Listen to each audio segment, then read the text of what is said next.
Hello, this is Ed Rigsby, author of the ROI of Membership. Well, I trust that you've now read Chapter 2, Member Only Reigns Supreme. Now, there's only a couple things I want to talk to you about on Chapter 2, but it may take a minute or two. Now, in the Chapter 2, I spent a fair amount of time talking about an unconscious incompetent and a conscious incompetent and a conscious competent and an unconscious competent. Well, I think that this is something that's very, very important. And actually, the big fear or the big concern is, once we gain knowledge and get to the point of we just know stuff, that's when there's the real challenge that the time will pass us by and we might not know as much as we think we know. So let's kind of cover this. So, and I just use myself as an example. I took the CAE online course from Michigan Society of Association Executives.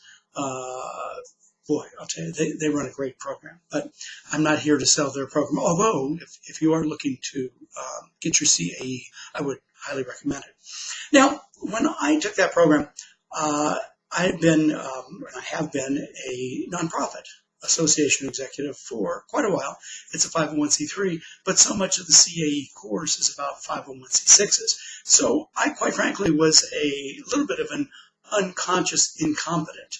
I really didn't know a lot of the things that I didn't know about association management, and through taking Michigan's course, I got to the point where I kind of understood the things that I didn't know. I became a conscious incompetent. So I knew that I didn't know.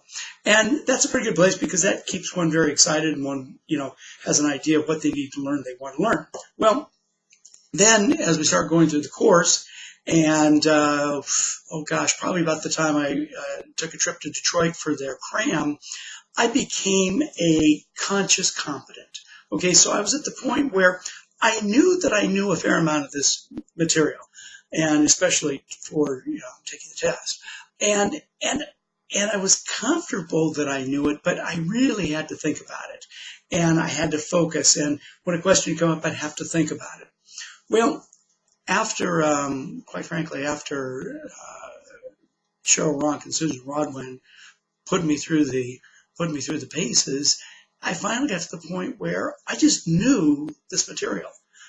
I really understood how a typical bald white guy like me that might run an association of 100 people that's got a $5 or $10 million budget might think, and that's what I needed to do to pass this test. Now the challenge is I too have the same problem. Let's say 5 years down the road, I'm thinking, well, I took the CAE, I got my certificate or my credential, and now I know it all. Well, then I'm going to fall into the same problem that some of you have done, to where you've been out there a long time and you think you know it all because you learned it a long time ago. But unfortunately, that's when you're back to becoming an unconscious incompetent. You don't really know that you don't know. So the key here, and I think the important learning point, is always learn. Don't assume that you always know. Look at new sources. Hewlett-Packard, they bring outsiders in because they say, we don't want to be breathing our exhaust. Now, I'm sure that you bring outsiders in here and there because you don't want to be breathing your own exhaust. And like when I talked about in the Chapter 1 review, look at your organization from the eyes of the non-member. And also for yourself, look at your knowledge base from the eyes of somebody that maybe hasn't been there for a while. Okay, enough of that. Let's move on. Now, the other thing I think it's a huge, huge, huge challenge. And in my member workshops, God, I talk about this ad nauseum. People actually get tired of hearing it. But you got to look at what you do. And there's two sides. Some of the things that you do creates value, creates a benefit for everyone in the industry. And I call that industry stakeholder benefit. Now, I'm going to pick on advocacy just because it's an easy thing to pick on. And I use that as an example. A lot of the work you do, now I know there's always an example to every rule, but for the most part, a lot of the work that you do in the area of advocacy and legislative work, well, it does help your members greatly.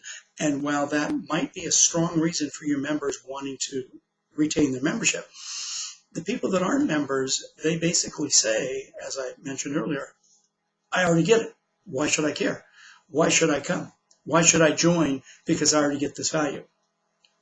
The key is, I think, in member recruitment and through the area of proving the ROI and even to some degree retaining members, is we've got to talk about member-only benefit. Now, that's what you only get through membership.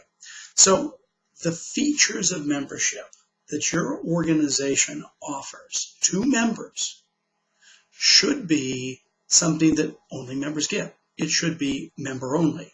Now, as an example, if you do a legislative update, which, by the way, many people who have done qualitative research sessions, these people have valued legislative update very, very high in a lot of trade associations and professional societies. So you do this legislative update, but if you give it away to non-members, oh my gosh, what you've done is you've taken a feature of membership and just thrown it away.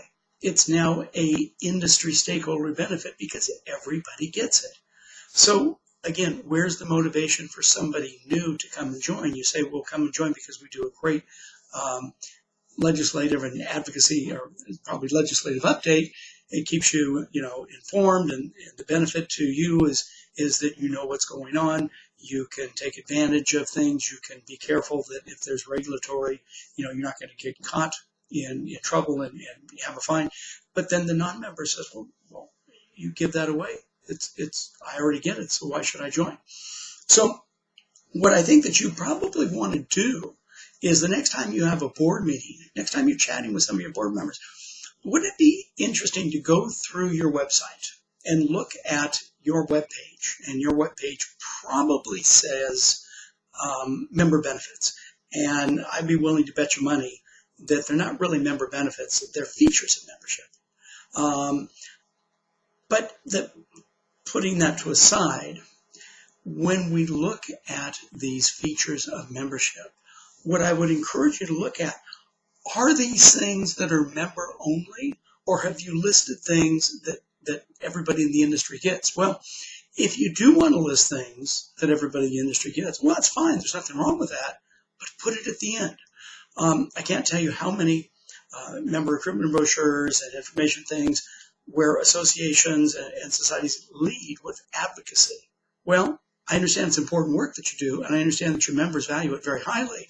However, from the window of the non-member, looking at your organization with the eyes of the non-member, they look at that and go, why should I care about this? Because I'm already getting this. And you're kind of shooting yourself in the foot. And this person's they're often running somewhere else. So what you want to do is you want to, with your board in particular, you want to look at each feature of membership. Ask, is it truly a feature of membership? Is it a member-only feature?